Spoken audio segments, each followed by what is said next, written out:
All right. Okay, got it. Got it. Okay. Would you make sure that you send, if she hasn't already, or double check with Jody, make sure she has all the information she needs to be the Zoom host? Jody? For- Jody, too. Yeah, Oh, you mean, I think that's another IT thing. I don't know what's involved with that, but we can Okay. talk about it Yeah. with I Justin. didn't realize it was on the list, but yeah, okay. So we have everybody today except for Scott? Right. Laura, yeah, I'm hearing you through my phone. I'm not hearing my screen. Remember Justin? Did updating on this thing? Yeah, Just a nightmare. because I think Carol and I can hear you. I think Carol can hear you. Yep, I can. Great, 'cause I can't hear you. So you've So turned you're off not the gonna be able mute to take button? minutes then. No, Carol, talk. I'm talking away. Here I go. Okay, you know what? I'll just leave it on my phone. Okay. I'll listen through my phone. Okay, All right? yep. Okay. We have a meeting with Justin next Thursday. You're off, but your laptop that you're using right now, Sue's usually in the office, right? Sue? She can't, I think she can't hear you. Hello? She's not hearing you at all. She can't hear you. We can hear her, but she can't hear us. I think she doesn't. I know it's insane, but it's not going to help, do the minutes. Nope. If she can't hear us. Nope. So he So- did just take her computer and do something with it. I mean, her laptop that she only uses when she's doing minutes. So next Thursday, when we have that meeting with Justin, Yeah. we're going to create a Zoom meeting and see if we can use her laptop. Yeah. Okay. Yep. Okay, because this is absolutely unacceptable and crazy. I'm just texting her right now. Okay.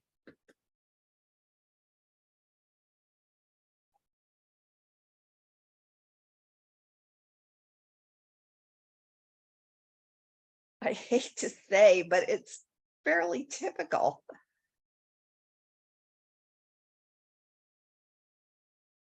Well, it's typical with that laptop. It's Yeah, not typical for. it's at least typical of that. I It's think it might be. typical of that laptop, because I can tell you that in my hundreds of Zoom meetings I've had with all my different hats on and all my different organizations, I've never had anybody tell me that they can't hear. Usually it's just because they, forgot to unmute themselves or something. But this seems to be more of a systemic, a software issue. Yeah. Yeah. So, yep.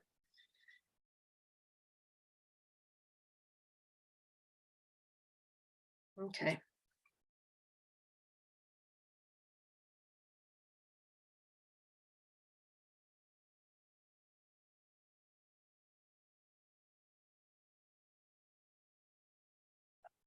So it is.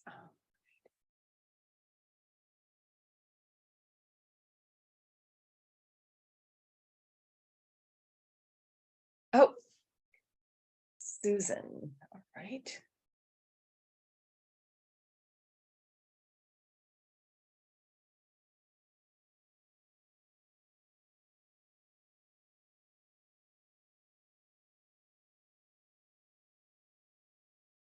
Sue's phone did not connect to audio. Oh.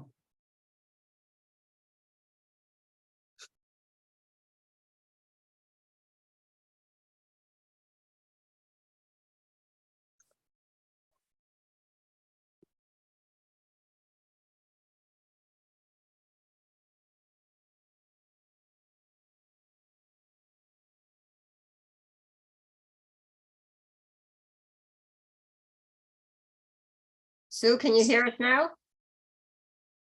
No. No. She's not responding to texts either. Not either. No. Oh, God, can't make this stuff up. Do you Hi, think I should? Hi, Jody. Hi, guys. Sue's Carol, having trouble.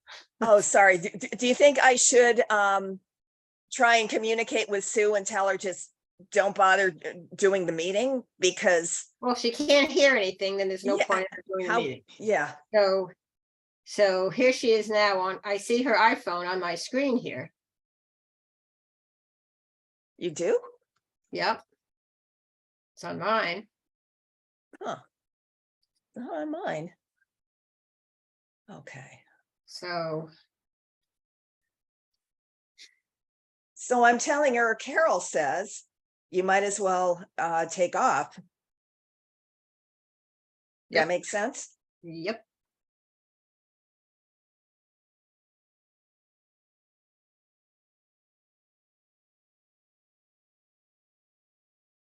Scott, are you all set? Can you hear us all?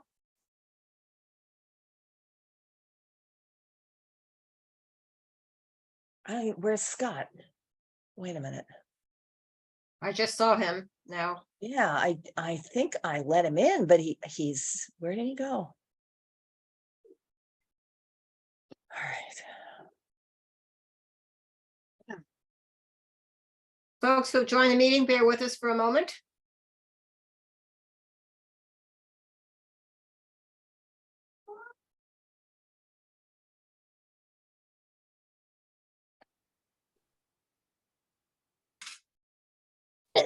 Excuse me.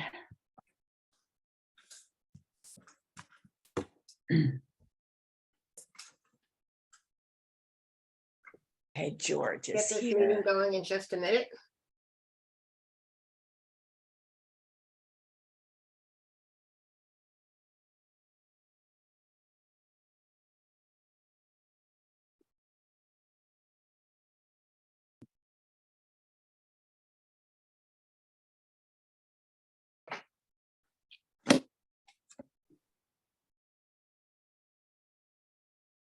George, are you set? Scott, can you hear us? Yes, Hi, I can hear you. Can you hear me? Okay, great. Yep. Jody, you can hear us? Yes. Okay. It's 7:01, so I'm going to start the meeting. I'm Carol Lisbon, Chair of the Planning Board. This meeting is being conducted via Zoom per the authorization of Beacon Hill for 2023. But for that purpose, I'm going to take a roll call. Jody Shu, Here. George Sidgwick, here. Scott Friedman, Here. Laura Harbottle, Here. and Sue Hall, if you can hear us. No, She's not gonna be able to hear you. she's not gonna be able to hear us. Okay, and Val Lynn. Here. Excellent. Thank you all for coming. Carol, I'm on now. Oh, you are now. Okay, so thank you. Yep.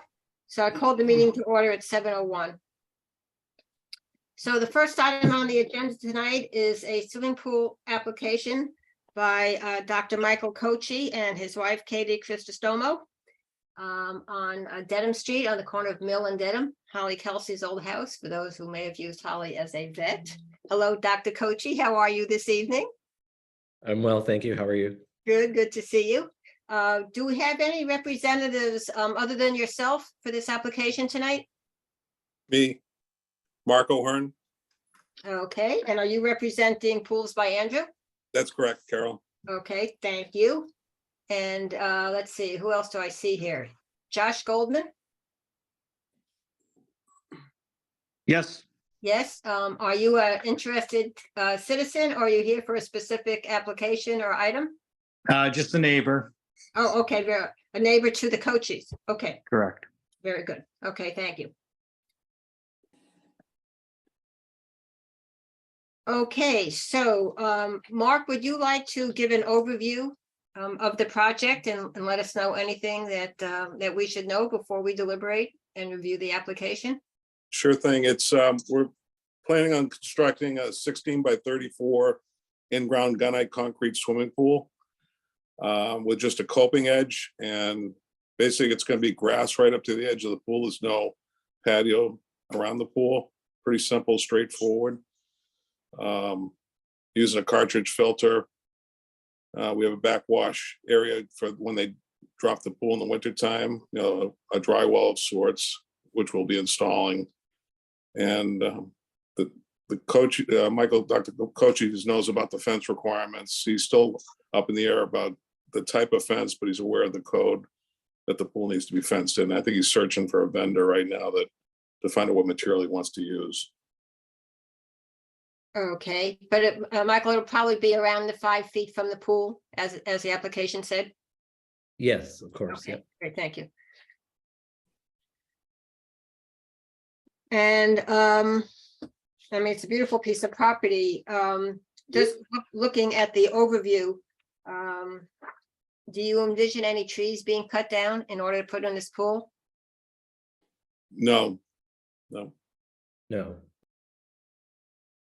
And Mr. Goldman, do you have any comments or concerns? No, not particularly, just interested in this project itself. Okay. Well, maybe it'll be a hot summer and we'll get to go swimming in it. We hope so. What's that old phrase about fences and neighbors? Yeah, exactly. Laura, would you just like to go briefly through the application for us, and then we'll Sure. open it up to discussion among the planning board members? Okay. Sorry. Just looking for share screen. Okay, here. Let's see. Okay, so I should be sharing my staff report with you all. Yes, you are. Okay, good. And so moving on to the site plan review criteria. The criterion from the zoning bylaw is in plain type. The finding for this application is in bold type. So first of all, the requirement for compliance with requirements for lot size, frontage, lot coverage, etc. The application complies with all dimensional requirements. The location of the driveway in relation to street traffic. The existing driveway is not going to be disturbed by this work. There's not going to be any traffic generated by the pool. The adequacy of the arrangement and number of parking and loading spaces. There's adequate parking to serve a single family home, and the pool won't have any significant impact on parking. The arrangement of new buildings, structures, colors, and materials. There won't be any new buildings. There's going to be minimal impact on the appearance of the site. The pool is going to be largely hidden by the existing garage. There are some existing walkways. It looks like they're existing that are going to connect the pool with the rest of the site. The pool is a substantial distance from property lines. I had thought that some trees might have to be removed because it looked like the fence went into the wooded area, but apparently either the fence is going to be in a different location or it's going to be somehow sited in between trees. I don't know how dense the trees are in that area, but it sounds like no trees are going to have to be removed. So no major visual impacts. The relationship of structures, design aspects, and open spaces to the landscape, the historic and architectural heritage, and so on. The pool is, particularly if there's no patio, it's going to blend right into the landscape and fit the overall design of the property. Potential impacts on natural resources will be minimal. Potential impacts on town resources. This application won't impact town resources. Harmony in architectural treatment. No new buildings are proposed, so there's not going to be any impact on character as demonstrated by buildings. And the application appears to comply with all the other requirements of the zoning bylaw. So took a little snippet from the assessor's map with the aerial photos. The house is up in the front, and I think the garage is in this general area. Pool will be back here, so it's going to really be hidden by the house and the garage. And there is the house. So for conditions, what I came up with were 3, which you have used in most applications, that if there's any additional lighting, that would have to be reviewed and approved by the planning board. It looks like there are only a couple of lights within the pool. The pool shall be filled by water truck, and that if there is at a later point a pool house or an accessory structure that would require a building permit, in other words, greater than 200 square feet, then the planning board would want to take a look at those, any accessory building. Okay, thank you, Laura. I'll open this up to any of the planning boards. Does anybody have any comments or questions? Yeah, I just had a quick question. Thanks for that. Just looking at the plans, the wall that's along sort of the front edge by the garage, you can't see it here. I think it's on the other, Okay, yeah. the other plans. It says it's pretty long. It's 18 inches high. Is that right? Yeah, I mean, obviously the pool's got to be in a level area. There's a slight grade closer to the driveway side, probably 12 to 18 inch difference. Excuse me, that slopes to the back. So I told Dr. Kochi that the best thing would to do is just to put a small landscape wall, be it stone. So it's a retaining wall essentially. Very small, yeah, nothing major. Okay, understood. Thank you. Okay. Scott, Val, Jody? Carol, I have a question. I was looking at the document, certified plot plan, GLM engineering. Mhm. And on there, it shows a proposed backwash pit. Can you help me understand what the backwash pit is exactly? It's basically a precast, either concrete, almost like a mini septic tank, filled with stone. It's buried in the ground. So when the pool gets winterized, they can pump the water from the pool. The pool usually gets pumped down 2 to 3 feet, probably 7,500 to 8,500 gallons of water, and it basically just goes into this dry well. Just doesn't go over all the property. That's the main reason. I guess my only question with that is, do you happen to know how far it is from the existing well? And it looks like it's in the abutters well, is that right? I don't know if it's the Okay, case. I'm just trying to see here.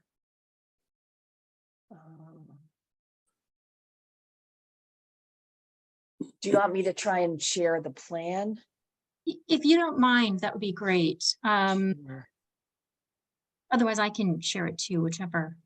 It's the well just to the left, right? And one of the Correct. instructions that the service company does to the people, let the pool sit before they close it for like 3 to 5 days, so everything dissipates, all the chemicals out. So when they pump the water out, it's pure water. It's just that Okay. we don't want the water. It won't have any chemicals in it. Hence, that's why you put chemicals in your pool, because it dissipates while the pool's open. So Okay. that's generally what the advice is from the service company before they close the pool. Okay. Now, if that answers your question or not, but Yeah, I just didn't know, had you and your client spoken about any other locations for that backwash pit that might not be as close to the abutters well? If that's an option? yeah, I guess we could. I mean, if you think that's an issue. I was just trying to tuck it over by where the pool equipment was and the retaining wall. Yeah, is it sounds like it's something that's buried, is that correct? Yeah, that's correct. It's buried under the ground. It's basically a dry well. Do we, Okay. Do we typically see these backwash pits? Because Val, it's a good question that I don't think we've discussed a backwash pit before in our. I was menu. gonna say, we've never seen one of these before. I don't feel like we've had this conversation about this kind of a structure. It used to, I've been doing pools for a lot of years in Dover. It used to be with Mr. Latazzi, we used to require it. Uh-huh. I don't think, when Michael Angelari took over the Board of Health, I don't think he required it at all, but Because basically it goes into there and then it just sort of slowly dissipates into the ground. Is that kind of how it works? yeah, they just pump the water into it, the top of it. It's basically like a round concrete, Yeah. it's probably 3 feet deep by maybe 2 feet wide, and it's got crushed stone edges so the water can infiltrate through the ground. Right. More slowly than just. sort Yeah, of- yeah, then going over the property or out in the Right. street, you know what I mean? It almost looks like a mini septic tank in that sense, that concrete thing with the holes in it. Yeah, I hate to use that analogy, but I know. it's a very small tank. That's the concrete thing I know. Yeah, exactly. They do make these Caltech units now. They're made out of plastic that can be done, but a lot of the Board of Health people prefer the tanks. I guess the question for me is, if we're going to be suggesting moving it, I feel like it should be based on an actual concern about, a health benefit to moving it, or something that we're concerned about, as opposed to a hunch. And I'm not suggesting, Val, that it's just a hunch, because it's actually a really good point. But I'd be curious to know if those tanks and proximity to an existing well is something that the Board of Health would be curious about, as opposed to us just sort of guessing about it. Yeah, We can, I think it's a good point, since we haven't seen these before. It's something we'll have to watch for, I guess. Yeah. yeah. Jason Belmonte signed off on the plan. Okay. Board of Health, yeah, so. He Okay. has. Okay. Yeah, So and that's like I said, I think the big key is to wait when Dr. Kochi wants to close this pool in the fall. Just we tell him to turn the system off, let it sit, pool just not running for 3 to 5 days, so everything dissipates. Mhm. And water that's pumped in the dry well is better than the water you drink. And do you know if Jason looked at this specific aspect of the plan? Or did I you don't, discuss it with I him? assume he did, but I can't say because I just submitted the plans to him. But again, I'm just wondering if this is within the scope of our review. I'm just asking that question because I don't feel comfortable making a determination about a Board of Health issue. No, it's not. And what I would suggest, though I appreciate, Mark, that Jason has signed off on it. I think we can make a condition that this just be. I can have him look at it, and if it means Yeah. moving, he feels Yeah. comfortable moving, I can move I think it. it's a great idea. Okay. Yeah, because I was looking at item G, which talks about the impact on groundwater. Yep. So that's where I was thinking that this might be somewhere where we actually can discuss it and have Yep. some opinion on it. Yeah, it's interesting because not only, I mean, if you think about all the pools we've done over the last 18 months or so, not only did we not, in my recollection, see anything relative to this type of structure, but I don't even remember any conversations about drawing down the water from the pool, Me either. So which actually is of more concern to me. Yeah, I mean, it's, pick your poison, right? I mean, it's, if you want to call it that, but yeah. drain, But right? the last few pulled, I think the girl from GLM Engineering, she's been doing this for a long time. I think she's just made a point that she thought it would best to put a backwash pit in for the drawdown. If you don't have a backwash pit, this is just I don't have a pool, so I'm just curious. Mark, where does the pool water drain? Presumably there's just a drain inside the pool structure. No, it's usually a submergible pump. I mean, we're putting a non-backwash system on this pool. It's a cartridge filter versus what they call like a DE filter or a sand filter. We have to backwash every 3 to 4 weeks. So the cartridge system, you do not have to backwash. So we put that on this, and most people just pump it on the ground. It goes into the ground, basically. Via I think this is a better control mechanism, but Yeah. that's just my I opinion. agree. Yeah, so. Yeah. Was any of the concern about that because of the wetland and the slope? That's Down possible. to the Yeah, Charles yes, River? yeah, because it is a slope down to the river. Yep. But I gotta So tell you, the water, if you let it sit for 3 to 5 days, that water is as good as any. It just doesn't have chemicals in it, you know what I'm saying? It's been filtered, so. Are you saying the chlorine kind of evaporates out? I mean, the chlorine doesn't seem like a terrible concern to me because people are swimming in it. I mean, Yeah. hopefully it's it not just gonna is a- kill you. Hence, you gotta add chlorine to your pool because it dissipates from the sun. You know, you constantly have to add chlorine to your pool. This pool, we're doing a salt system that produces pure chlorine, which is odorless and tasteless, and ionization, which cuts the chlorine down to low levels.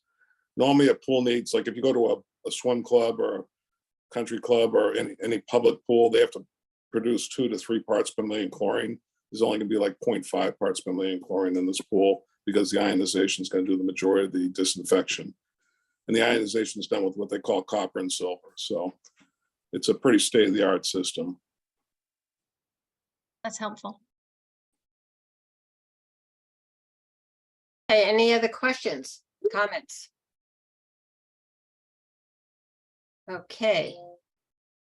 I'm going to read a recommendation. I'm going to make a motion for approval of the proposed pool plan for Michael Kochi, 202 Dedham Street, Dover, Massachusetts, by Joyce E. Hastings, POS dated 4/28/2023, with the following conditions. 1, any future modifications, including installation of lighting, shall be reviewed and approved by the planning board. 2, the pool shall be filled via water truck. 3, if a pool house or similar new accessory structure is installed of a size that requires a building permit greater than 200 square feet, permitting approval shall be handled accordingly. And based on the conversation, we're going to add number 4, which is that this application, sorry, I'm writing while I'm talking. This application will be re-reviewed by the Board of Health with specific attention to the backwash pit, to the location of the backwash pit. Does that meet everybody's requirements? I think that's great. Okay. Carol, one question on the lighting. Are you talking about like lighting outside of the pool too? I mean, up lighting or low Yeah. voltage, stuff like that? Is that what you mean? Mhm. Okay. Yep, we're concerned about not only lighting that might disturb the neighbors, but also more of a dark skies approach in Dover. There's a lot of light pollution. Do I hear a second on the motion? Second, I will now take a vote. Jody Shu, yes. George Sidgwick, Yes. Scott Friedman, Yes. Bill Motley has joined us. Bill? Yes. And Carol has been yes. Okay, well, thank you very much. Laura and Sue, if you would just make sure to review this with Jason before you issue the sign, before I sign the signed document. I would appreciate that. Thank you. What is the next step, Carol, from here, once you approve, if in fact you approve the final approval, what's the next step for permitting for us? So once this is approved, and normally it would be tonight, but we'll do the double check with Yeah, Jason. Board of okay. Health. And then our town planner, or depending on the time, me, because Laura will be leaving Dover in a couple of weeks, issues a document that basically is the permit. Okay. with Then I these- would meet with these with conditions Walter. in it. I could meet with Walter after that. Yes, Walter, exactly. Yep, Okay. exactly. I was just curious what the protocol was, that's all. Mhm. Good question. Okay, well, thank you. And Thank Mr. you, Cochise very Mark. Thank you, quiet, as you can, Josh. Thank Mr. you, Dr. Cochise- Cochi. Mr. Cochise quiet, so you can see that's gonna be a plus for the neighbors next door. See? No, I just want to make sure that, everything is appropriate and safe, and I wouldn't want to do anything that wouldn't Yeah. be. I think this is great to have the Board of Health take another look at it, so thank you. Okay, well, thank you, Michael, as well. So thank you all for coming to support this application tonight, and we'll get you the paperwork as soon as we can, Mark. Thank you for the board's time. I appreciate it. We'll give you a call when it's ready. Great. Thank you very much. Appreciate it. Thank you. Have a good Thank evening. you. Yeah, you Bye-bye. too.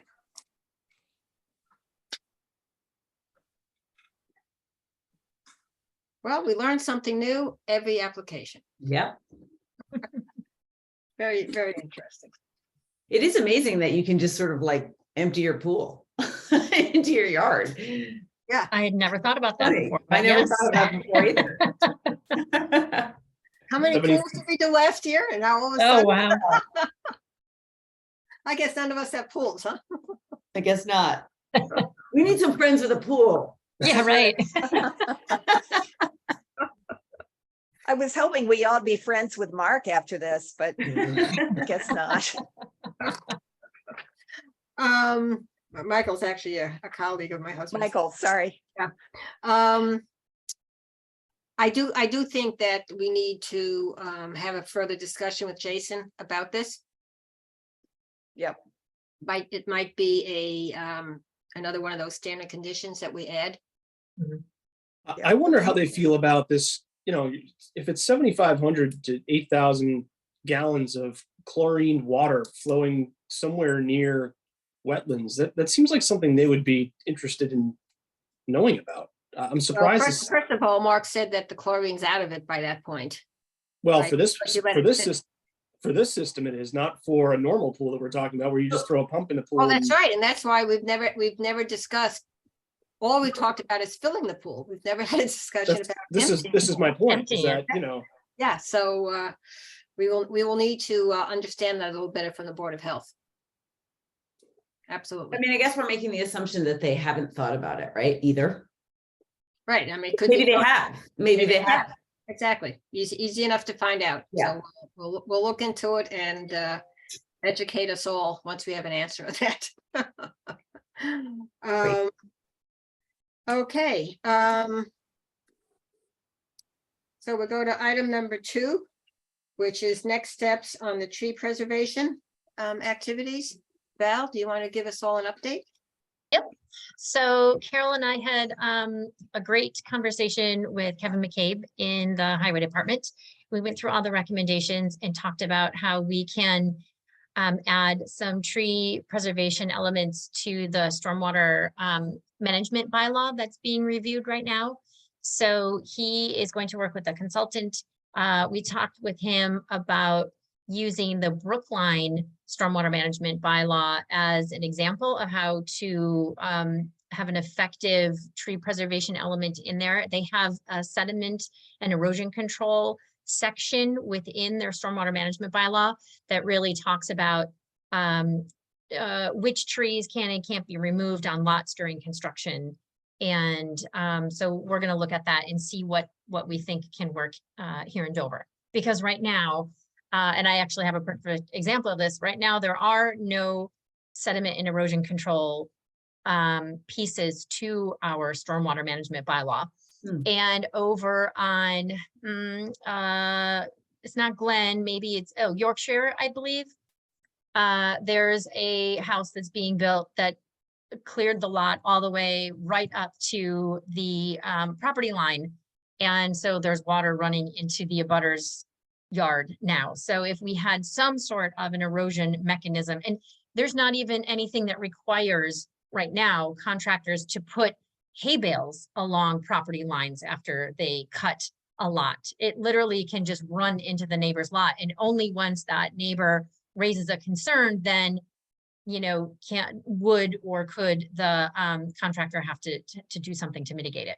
So so it seems pretty logical that we would at least start to put something about erosion and sediment control in there. So so that's the big step that we're taking with the highway department. And then the second piece that we're looking at is the Tree City USA designation for our community, because that's something that we've already been able to meet most of the requirements on.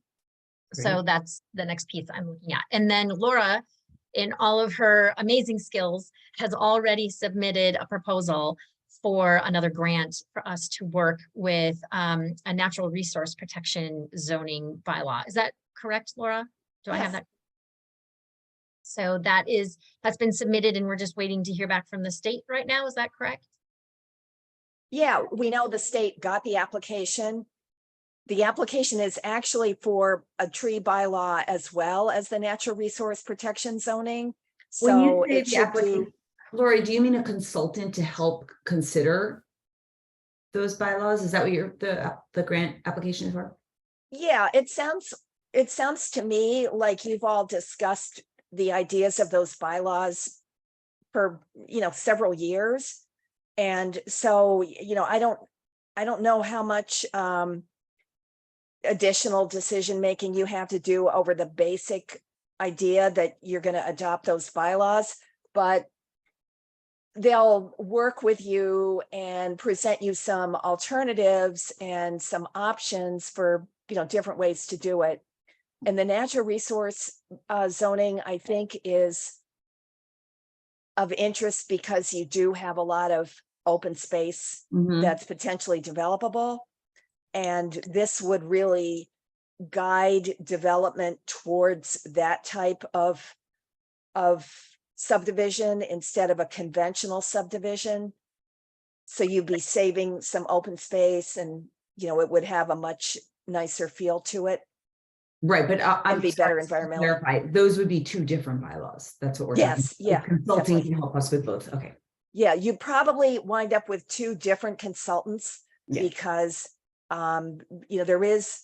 there are consultants who do one and they're not necessarily skilled at doing the other. I mean, you could maybe come up with one who could do both, but, I think you have enough money, you could do it either way. Got it. Thank you. Thanks. So this was, when we did our budget for fiscal year 24, we allocated $15,000 for the NRPZ Mhm. consultant and 15 for the tree. Yeah, great. So the grant isn't for the full 30, but it starts and we can always add to it. And then, that's the grant that we could then add to our consulting budget. So actually, if we Right. got the grant as well, we'd have somewhere close to $45,000 to do the two. Which should be fine. Yeah. You And from a you really timeline- shouldn't, sorry. Right. From a timeline perspective, we're talking about May 2024. 2024, yes, yep. And the big thing, as Val and Kevin were going through the recommendations from the Conway School, the big question is how many of those recommendations would logically be placed into that stormwater bylaw that Val was talking about. It could be a good percentage of them, Mm-hmm. which would be a very efficient way to address a lot of those recommendations. So that's why it was important to get that report to Tata and Howard, who's the engineering firm that Kevin McCabe and DPW is working with to look at the bylaw. Thank you.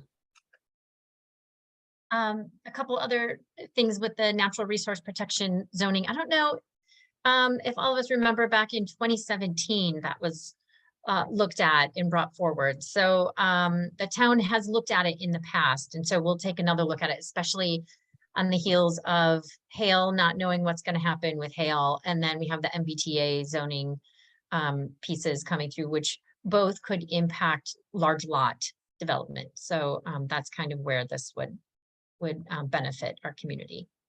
And then also another thing that we talked a little bit about with Kevin McCabe in the Public Works is a tree inventory. He would like to start something in 2024 to do a tree inventory of the public trees in Dover. So, and he's willing, at least from what I understood, he was willing to kind of take the lead on getting that done. It was something that he's kind of had on his bucket list for some projects. And so he said he would start to push that forward. That would be great.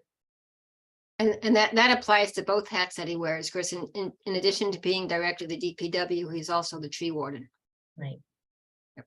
Mm.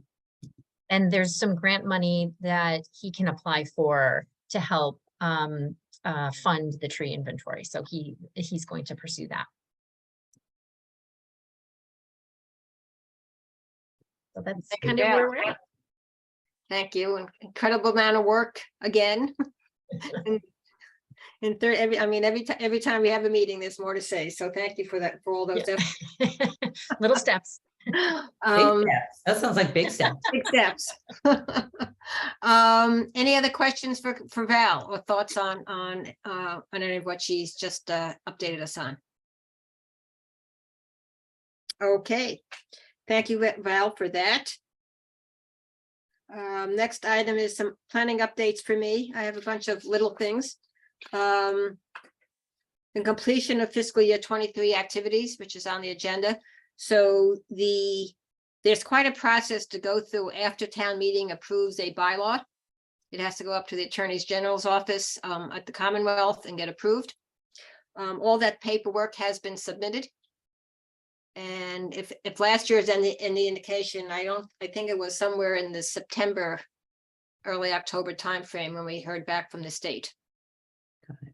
So at this point in time, we can't really implement these bylaws until they've been approved by the state. We're going to talk a little bit more about grants in a little bit, in addition to the one that that Laura and Val have mentioned.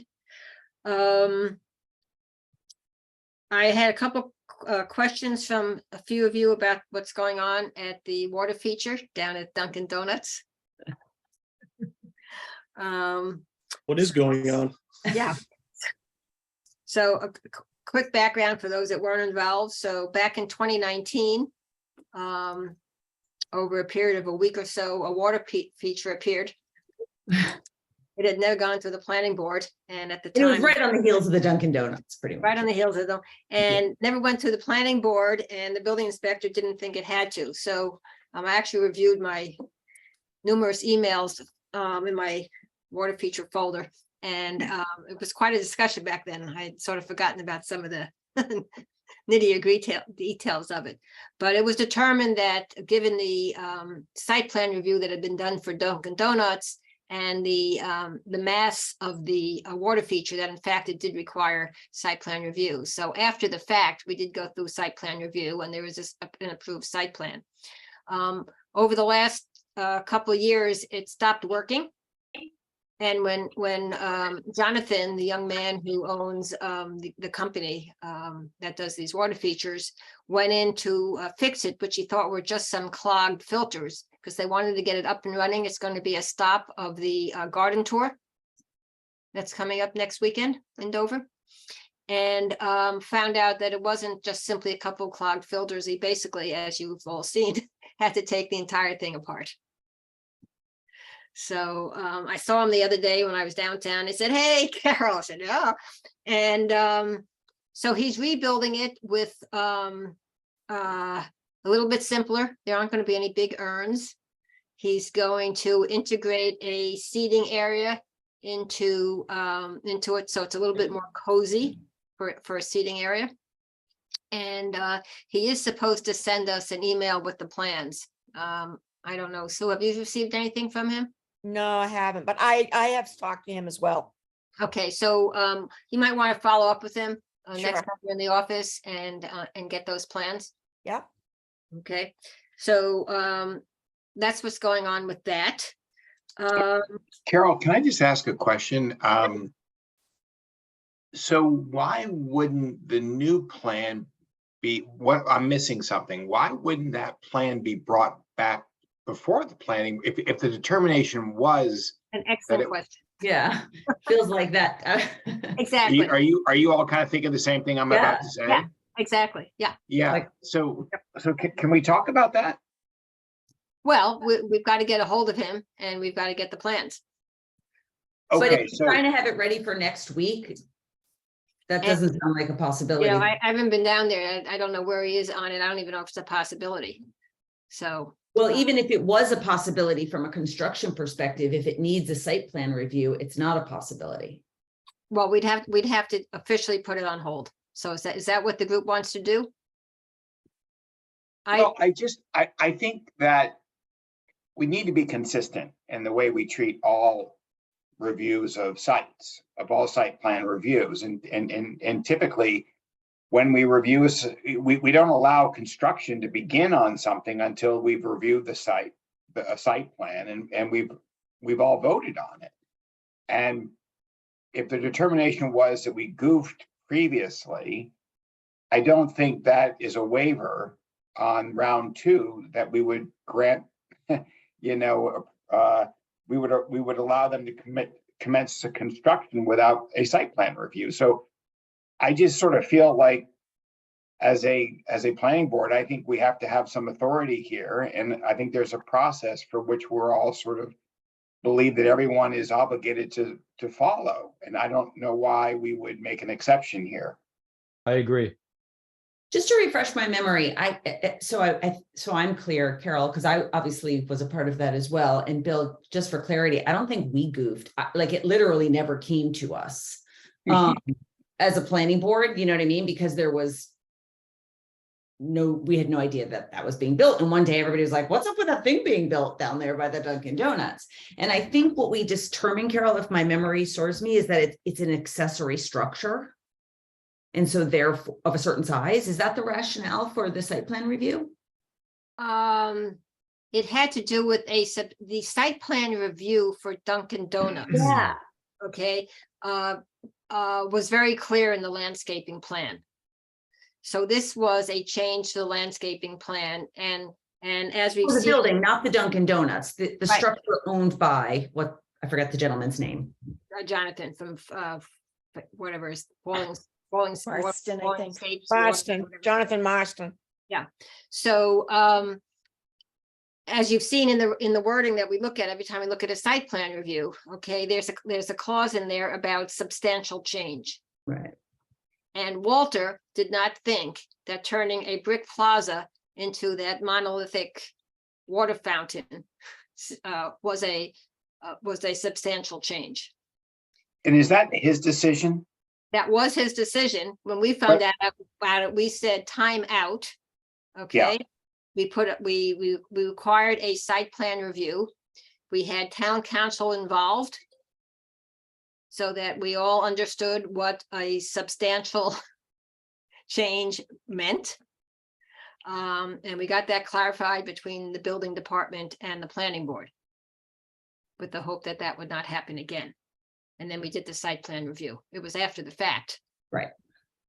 But we did have a site plan review. And it was a little bit difficult, Bill, because, you know, he's a young guy, a local Dover business owner, was trying to do the right thing. You know, I feel to some extent that he did get caught in a little bit of a difficult situation because he wasn't told he needed a site plan review. Well, I believe that the landlord specifically told him that he did not need a Right. site plan review. Surprise, surprise. The owner of that property, exactly. So it was a bit messy. Whatever So the case, yes. whatever the case may be, I agree with Bill. Like, I think if the determination is that, you know, we need to review it, we need to review it and tell him that he needs to pause until we've, you know, Okay, completed our due process. okay. Sue, would you get a hold of Jonathan tomorrow? Sure. Yep. I believe that the water feature is no longer there. Well, I saw him, I brought the grandkids down to the Memorial Day thing. So that was on Tuesday. And he was there working. That's the first time I happened to walk by him and he, you know, stopped me for a moment. At that point, they were still digging things up. I was downtown the other day and noticed that he had re-leveled it. But I haven't seen it since Friday, so I don't know what it looks like. I don't Yeah. think a lot has been done. I was by there today and all the boulders are still outside of the building, the area that he's reconstructing. Okay. Okay. So my apologies when he stopped me and everything else, it's, you know, and told me the whole story about what was happening. We sort of just laughed about it and I said, well, you know, good luck. And my fault. I should have put a stop to it right then and Okay. there. It's So, okay. I'm just particularly sensitive to it because it's a very highly visible area. Yeah. And everybody sees it. And I think that we're going to be, as we proceed with the village, you know, review. Yeah. I just think we want to demonstrate that we are providing a fair and balanced oversight of what activities are taking place in the village. And I think we probably should play a role in making sure we're crossing our T's and dotting our I's in this process. No, it's an excellent Totally point. agree. Absolutely. I mean, there's excellent. so few structures in the village where we do have that capacity. Yeah, either we do due diligence or we don't. Or we don't, exactly. Yeah. Exactly. So Sue, when you talk to Jonathan, let him know that we made the decision tonight, and my apologies for misleading him about a week ago. Yep. Carol, while we're talking about village center stuff, do you have an update on the Dover Market? I do. That was my next one. Thank you. Ah, Carol knows Ba-boom. everything. So for those of you that are on Nextdoor, social media, there has been quite a discussion about the fact that the Dover Market is going to be closing on June 30th, which is what you get when you ask the employees. And there's all kinds of stuff going on. And I would imagine that with that rumor coming out, their business over the next 3 weeks will go sky high, as things often do before businesses close.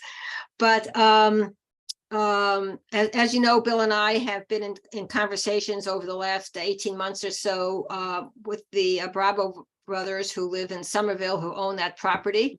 And Gorka actually had come to one of our village center planning meetings, which was great. And Bill has kept in touch through other means as well. I did get a chance to talk to Gorka directly last week. And he is working with the Patel family, who has the lease now for the Dover wine, to see if they would be interested in taking over the lease for the Dover Market portion. And at a better terms than currently exist. That might also allow for some capital improvements. I'm not sure by the owners or by the Patel family. And Gorka said that he hoped to have all that resolved over the next couple of weeks. So that's to keep it as a market or for them to keep it expand as- their business? no, to keep it as a market. Got it. And what I know is through the broker in my office who is involved with the transaction. The understanding is it's a 3-year lease is what's being signed. This is their first venture into the restaurant business. Sorry, not the restaurant, but the grocery business. But this group that owns the liquor store is a fairly substantial operation. I was told that they actually subcontract a number of the liquor components of a lot of the regional Costco's.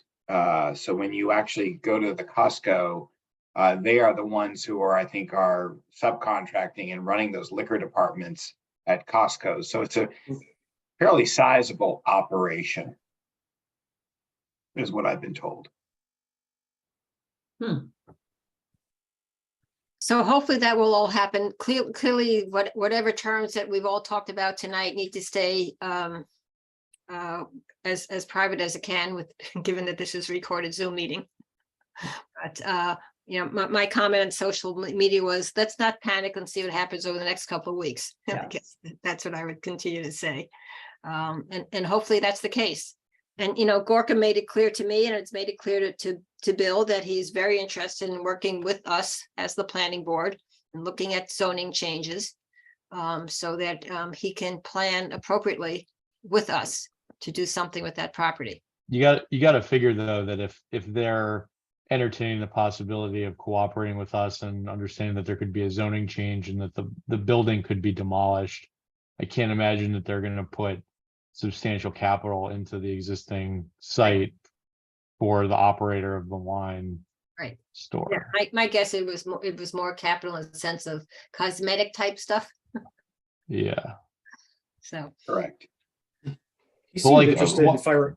Why would they give why wouldn't they give better terms to the current operator of the market? Why would they give preferential terms to the operator of the wine store? That's the part that doesn't make sense to me. I don't know. Unless I the think it could be- operator doesn't want to be involved anymore. I don't know. Scott, it could be a couple of factors. I don't know if it was the Gorka and his brother that had negotiated the original lease with the current owner of the Dover Market.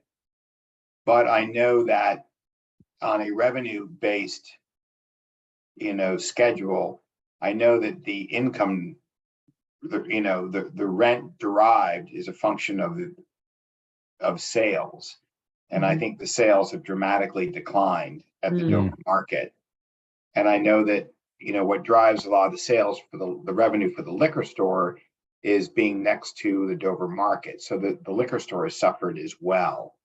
So from an income approach, the revenues aren't there to support the kind of rent that was probably previously being achieved based on sales when the Valenti family had owned the property, or owned the business rather. That would be my speculation. Got it. Interesting. Okay. Okay, anything else on the Dover market? Thanks, Carol. Okay, we have an MBTA Communities meeting on June 7th with the Board of Selectmen, Laura and Nina Pickering Cook, our town council. I'd just like to know, I know it's in the middle of the morning, so I know a lot of you will not be able to make it. Will any of you be able to make it? I have it on my calendar. Okay, Jody, thank you. Okay, it will be recorded so that you'll have an opportunity to watch it at your leisure. Carol, just an FYI, I have to be back in my office at 11, so I don't know how long those things typically run. We shall see. Hopefully, it shouldn't be long. If everybody's done their homework and read all the material, it should be pretty quick. Laura worked with the consultant that the state has assigned to us, and he's got a deck of about, I don't know, 15 or 16 slides, but he's going to go through it very quickly, which should give everybody the same foundation. The purpose of the meeting, again, because the impact of not finalizing an MBTA communities zoning area, in other words, step 3 of the process, the impact is both legal, because the Attorney General has said so in that letter that we all saw this winter, but also financial in the sense that the town would not be eligible for certain types of grants. And given that there's something like $15 million of capital expenditures, most of it DPW work and building work over the next 5 years that was presented at town meeting, the town is going to have to fund. One would think that we would want to do everything we can to ensure that we are eligible for future grants over the next 5 to 10 years as we try to address all the infrastructure issues that Dover currently has. But the decision on foregoing those grants and opening up the town to whatever legal action Beacon Hill might choose to take over time is really not a planning board decision. It's a Board of Selectmen decision as the executives of the town.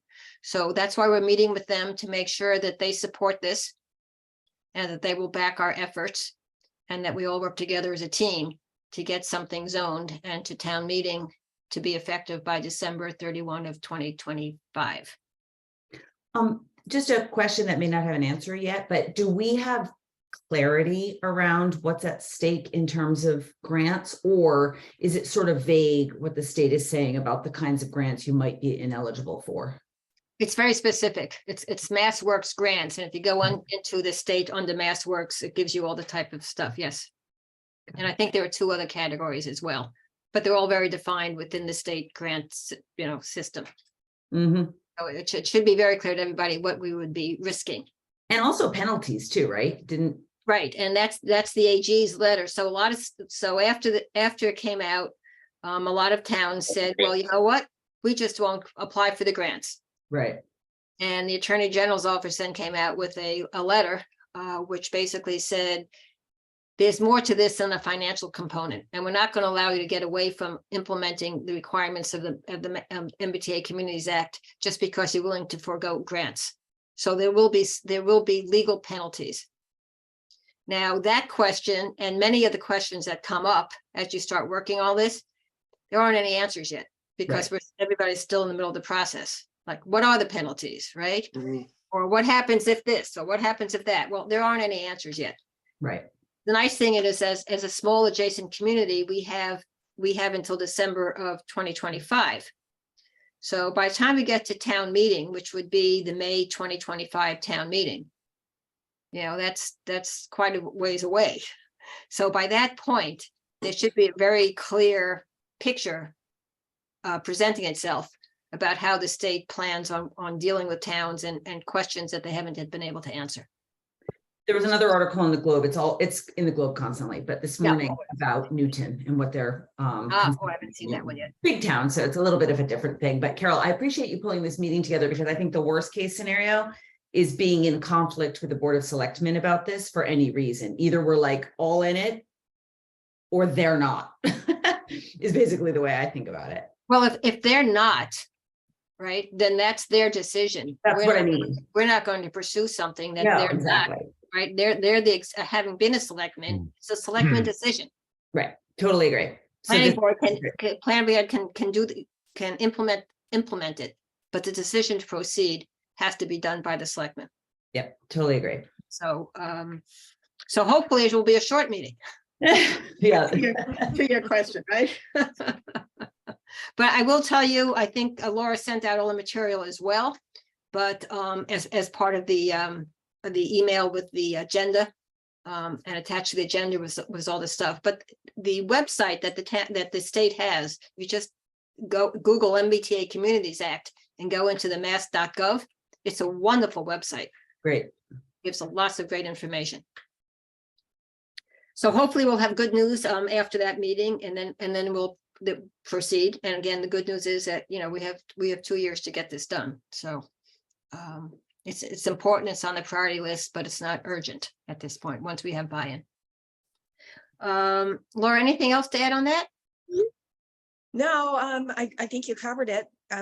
You know, I think the point was made that what Dover has to do is nothing as serious as what a town like Newton or even Westwood, Needham, they're going to have hundreds and hundreds of units that they have to zone for, and you don't. So you're really much less affected by this.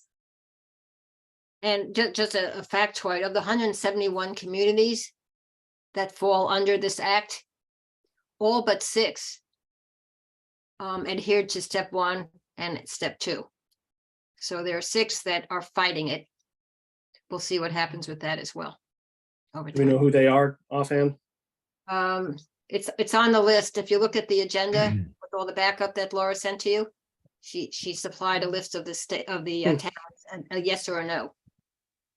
Okay, It's either on that or it's in the website. That's what I Yeah. saw. Yep. okay. Anything else in the communities at this point? Okay, one of the things that we thought we would finish up in June was translating the ADU bylaw into ADU regulations, and Jody and Laura had started work on that. It's sort of become apparent that it's a little bit more complicated and requires a lot more discussion with the various departments in the townhouse, as well as waiting to make sure that it's approved by the state. So the thought is that that's going to be moved out to the summer or the fall. Oh, okay, so we're gonna cancel the open hearing on the 21st? So we couldn't, Laura, we couldn't get the open hearing on the 21st anyway, right?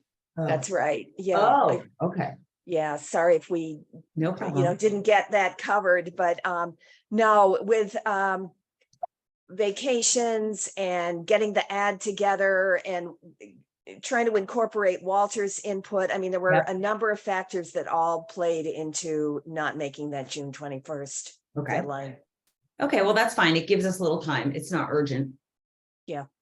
But I mean, we have a new draft, which I think, you know, we've talked about. And the new draft is actually shorter and simpler, and it starts the whole process with the applications going to Walter. And then Walter decides what to do next. But there's a process, so it's not going to be hard. And I'm thinking it shouldn't be a lot to do. If I have time before I leave, I'd like to make a little checklist Mhm. for whomever is taking in either applications or talking to people about these. I heard a big, long discussion over at the Board of Health this afternoon with some applicant who was going off into all kinds of directions on it. And someone like the health director, Jason, doesn't necessarily know that there's a 900 square foot limit. So I think the checklist would just have all those things on it. People use it, they don't use it, we don't really have control over that, but at least it would give them what some of the other parameters are besides just the one directly under their department. Yeah. When we, for everybody's info, we met with Walter and we kind of ran a first pass of the regs past him. Laura, what was that, about 10 days ago? Yeah.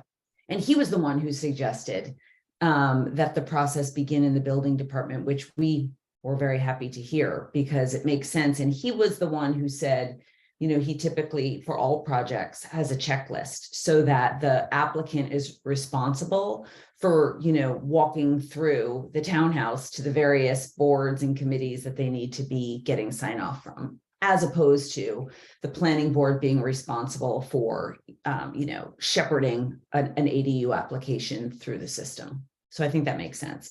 And we've tried to draft the bylaw regs in a way that's just very simple, step 1, step 2, step 3 kind of thing. Okay, anything else on that? So just, So I don't- yep, This is just like a little side tidbit. I don't know if anyone saw this. Just this week I saw it and thought of you, Jody. Home Depot is now selling prefab ADUs. I was like, oh, Amazing. okay, this is really taking off. Yeah, there's a lot of companies do that, but Home Depot is like a whole next level. Yeah, I thought I was very surprised, but happy to see it. okay, so I'm just looking at our initiatives for fiscal year 24. We've talked about the MDA Communities Act. We've talked about the tree committee. We've talked about stormwater management. We've talked about NRPZ. We have $35,000 designated for a zoning diagnostic. I sent you a copy of the report that Judy Barrett had done for, was it Bill Ricca? One of the bees up there, Bill Ricca, just to give you a sense of what it is. It's the first step of a 2-step process, because after all those issues get identified, then you have to work on the bylaw itself. But we have money to start the first step of it, and Laura has provided 3 consultants that she recommends. Mhm. And if we beg a lot, maybe she can fit in time to put together a summary proposal thing for us. And then I'll run with it as best I can to try to get that started. That is something that once we get a consultant involved, takes very, very little of our time. They just do their thing. So we have the money, we might as well get it going. We know we need to do it. They would come back to us with sort of like a menu. Here's all the stuff we discovered while we went Exactly. investigated your bylaw. Right. Yep, exactly. So there's really no heavy lifting for us at the moment. So it's not that it's adding to our burden per se. And given that the town was generous enough to give us the money, I think we need to start with that. It first came up about three years ago, I think, when Courtney first Yeah. came on. So, and working with the bylaws as we do, we know that really needs some really good look and analysis. So I'd like to get that going.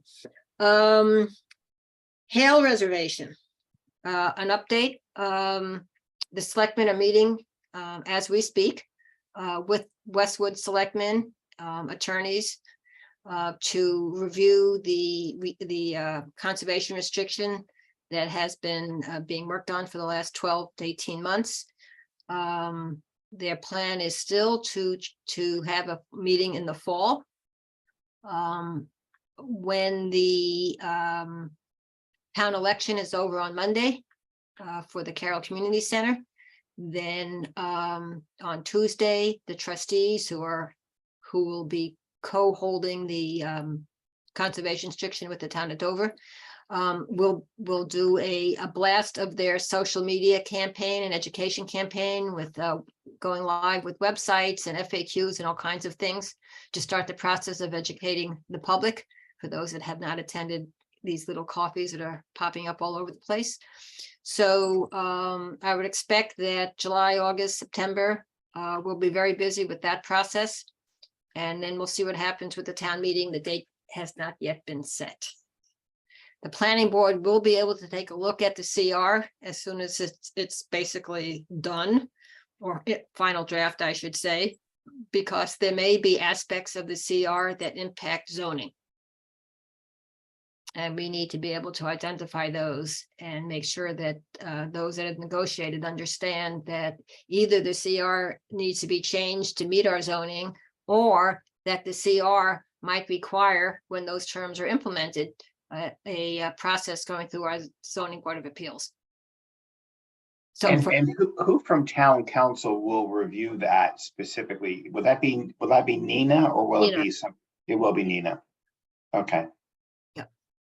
well, Nina's reviewing it. It's our job to look at it from a Right. planning board perspective as well. But is she involved in the drafting of it as well at this point? Yes, yep. And Okay. there's somebody in Anderson and Krieger's office who is specific also to real estate and CRs, because it's a very specialized thing. Yep. Thank you. You brought up the trustees. Have they shown, what is their sort of role in this? Have they shown any interest in dealing with this themselves? I realize it would be probably a pretty massive lift for them, but just curious what their, Well, they're gonna hold the CR, so Okay. they've agreed to do that. And you know, I think they are the #1 land holder of CRs in the Commonwealth. So when it comes to CRs, they know what they're doing, and they know how to maintain them and watch over them and make sure that the terms of the CRs are upheld.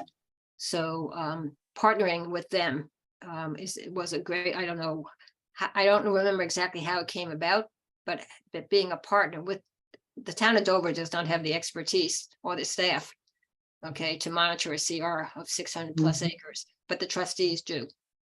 So I think that's a big selling point.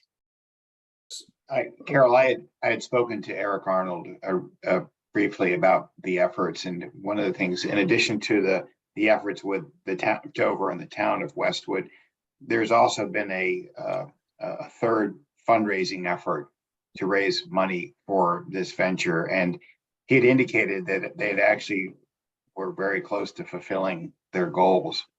They were probably about 85%, 80% there, so they seem to be making some progress on that front as well, which is encouraging.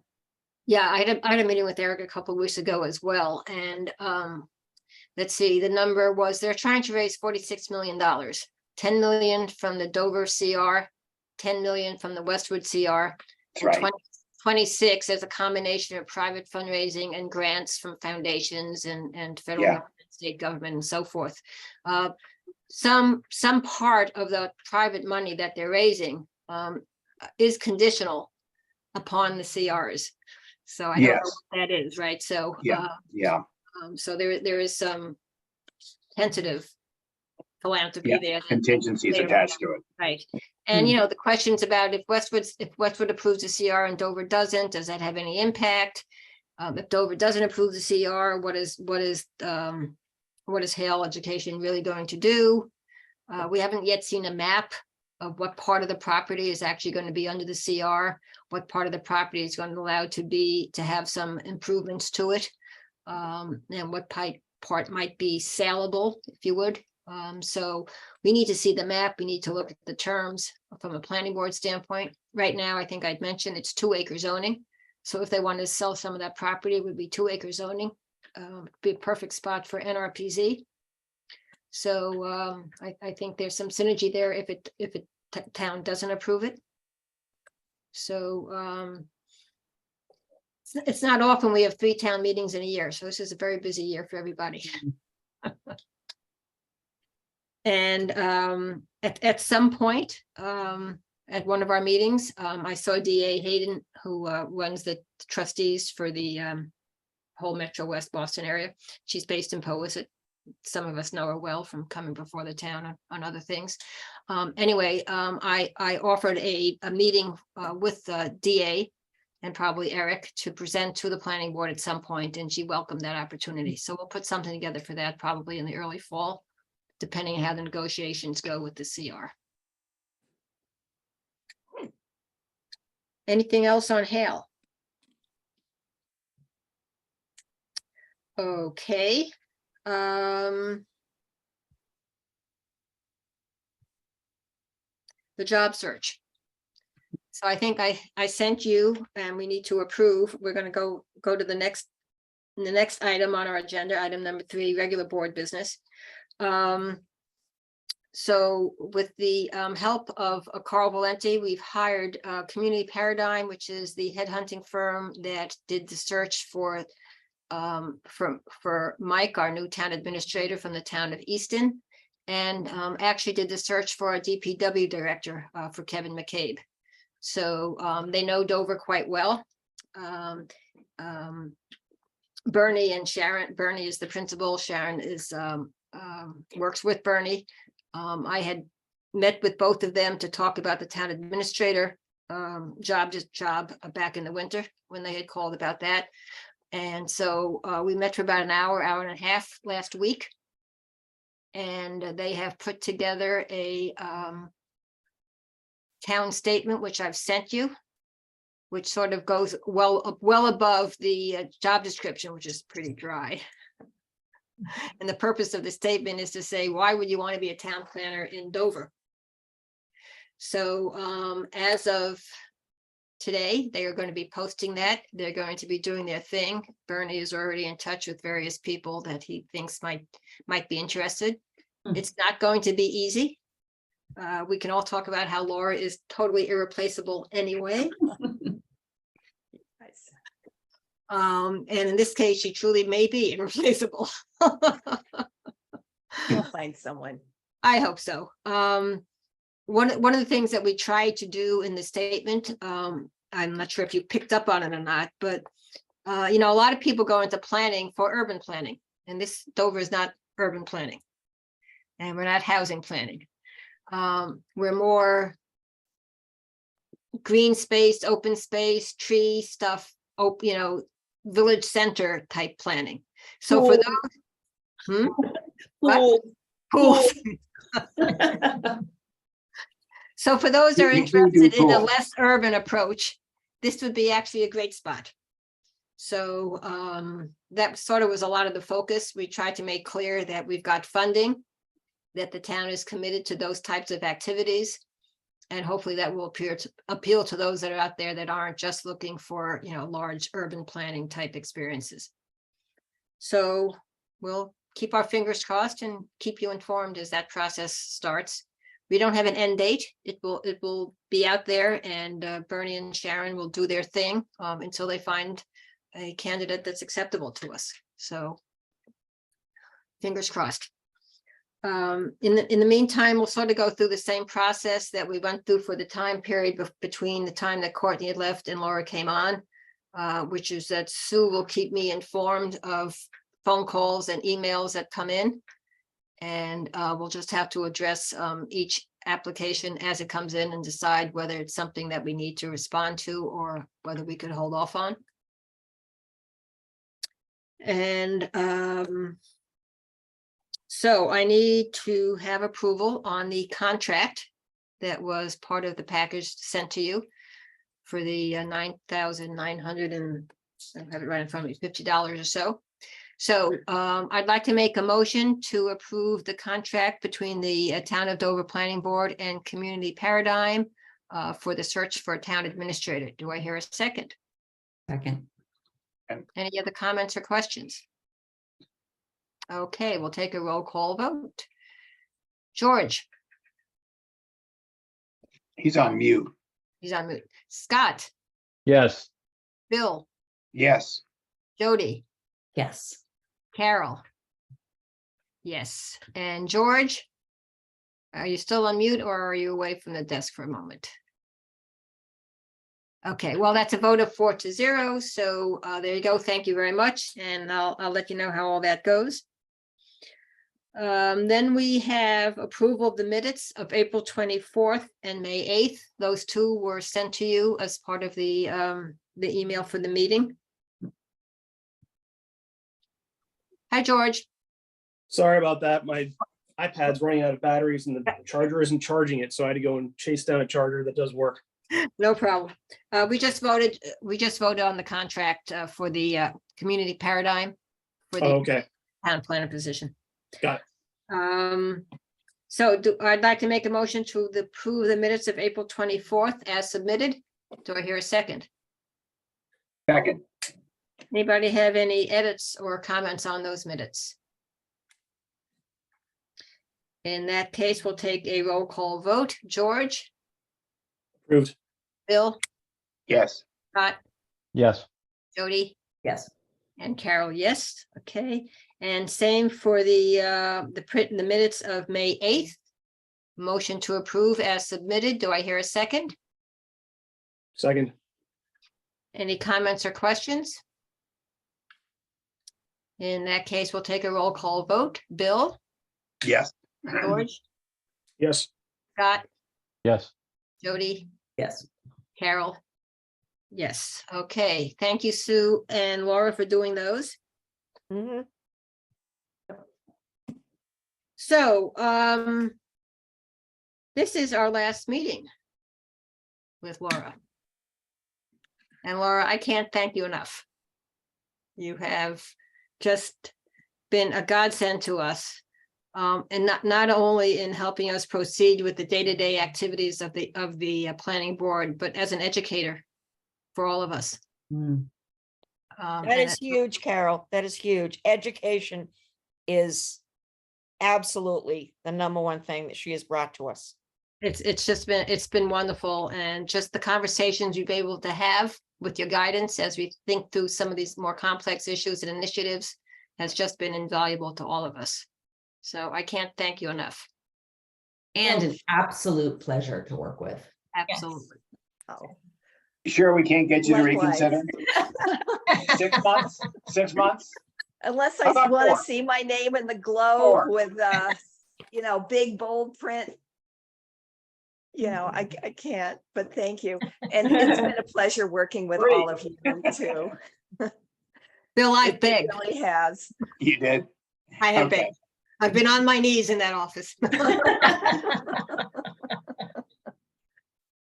Well, if Yeah, you've anyone been wants great, to Laura. say nice things about me on LinkedIn, I'll, figure out that whole process, but that would be Let us know. Let us know. We'll sing your Yes.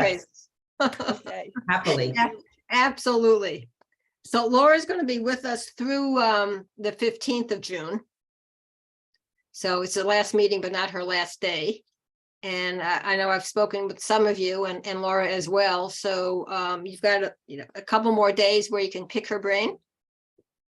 The key for those of you that are taking the lead on some of our initiatives, it's very important to make sure that you have picked your brain and that you know exactly where we are on things.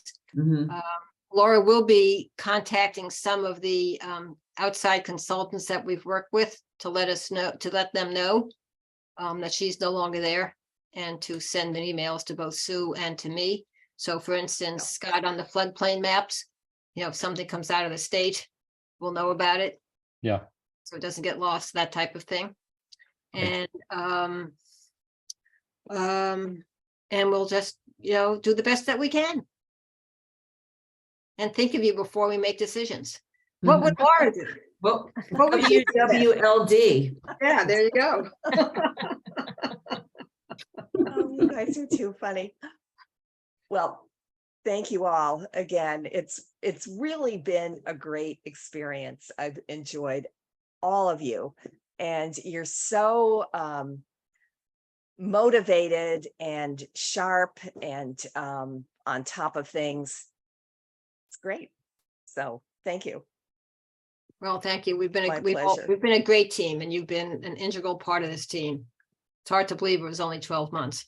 I know, it's crazy. Yeah, and you kind of stepped into it. It was sort of In trial more by ways than fire. one. Yeah, Totally. You right in the firing line. So you managed it very well, Well, You thank did. you. for sure. And I Yes, know thank you, Laura. she will be also missed by most everybody in the townhouse as well. Mhm. Been very nice to work with too. We need more Lauras in the world. We Yeah. do. Oh, No doubt about it. No doubt about it. let's see, what else? I think that's it. The town administrator, we should have a new town administrator. It looks right now that he should be able to leave Easton and come to Dover of sometime in mid-July. Great. And I don't know if any of you had a chance to watch the various interviews and stuff, but he seems to be not only a wonderful person, but a very experienced, he's been assistant town administrator in the town of Easton and really seems to have figured out Dover. Great. And I know that he was all the selectmen were incredibly pleased with the candidate. Great. And hope- same with the committee, the town administrator committee that we put together. We all really liked him. Great. Oh, that reminds me. Let me just give me a second here, just to make sure. Okay, one more thing. So as you may remember from about this time last year, the planning board has one spot on the open space committee, which has been me. We need to handle that and get the information to Mona so that it can be handled by the selectmen as well, as they finish up in June, getting all the committees set up for fiscal year 24. I know I've got a lot on my plate, but I would ask if you would allow me to continue for at least another 6 months or so with this until we get through Hale. think Because it's a that's great really idea. what the Thank open you. space committee is working on now.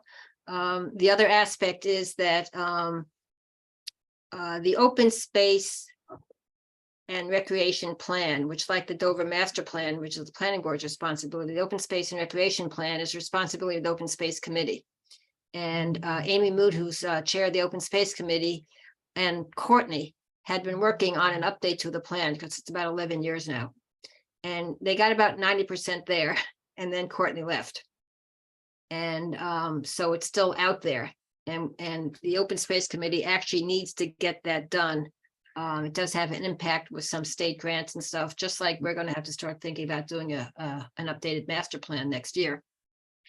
So hopefully if we get a new town administrator in there, then I can work quickly with Amy and the new I'm not a town administrator, town planner, and we could just get that wrapped up as well. So that's okay with everybody. Okay. Great. Thank you. So we need to take a vote on that. So I'll just make a motion to appoint Carol Lisbon as the Open Space Committee member from the Planning Board for fiscal year 24. Second. All in favor, Bill, Aye. George, Aye. Scott, Yes. Jody, Yes. Carol, yes. Okay, thank you very much. Thank you. And thank you. It's actually, it's a great committee. I've been on it for like 20 years on and off, and it's great. But this health thing is just really, really important at this point. I should have made my, it's a messy piece of paper. I think that's it. Bill has, Bill, do you want to talk about getting some additional support as you start on the village center?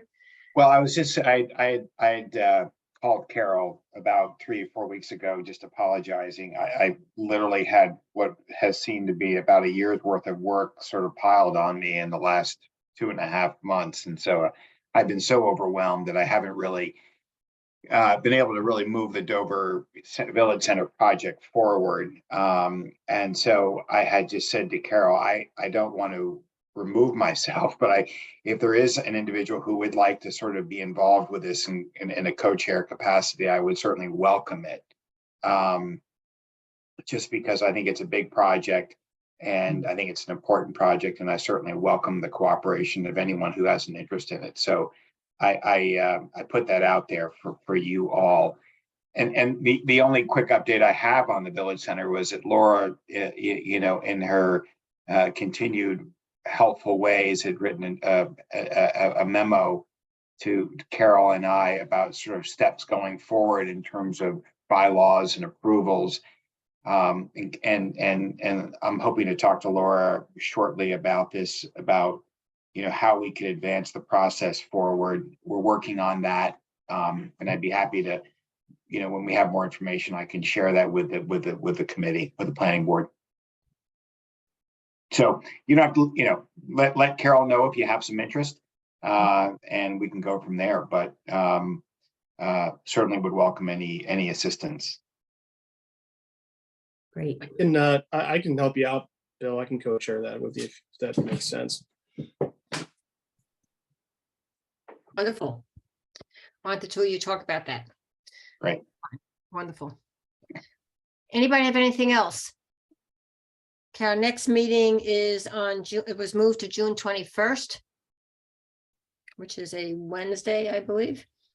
And at this point, we have 2 pool applications and maybe 78 Strawberry Hill, which was that big project whose application was withdrawn after we had all kinds of questions on it. But they've got a new team of people working on that. And we might have some other information on the various issues and so forth. So, and then we have 1 meeting in July and 1 meeting in August. And we will do our best, if there are applications that don't need to be approved immediately, then we will, try to merge things into to 1 meeting and cancel a meeting like we did the other day. So we'll just have to see how the summer goes. And thank goodness for Zoom meetings, I guess, that's all I can say. Does anybody have anything else? Okay, Laura, once again, thank you, and thank you. Thank you, Thanks, Laura. Carol. And Thank Thanks, Laura. Thank We'll miss you. you. For your help. Thanks, everybody. Okay, folks, have a good have a good time, enjoy, and we'll be in touch. All right. Thank you. Thank Bye, you. Bill. Vote to adjourn. Vote to Oh, yeah, Oh. vote to adjourn, always do that, right. So let's see, it's 8:25 and I'm going to make a motion to adjourn. Everybody can just say aye. Aye. Bye. Okay, 5 to Bye, 0. Laura. Wonderful. Good night. Bye-bye, Laura, Jenny. thank you. Bye, everybody. Bye. Bye. Okay.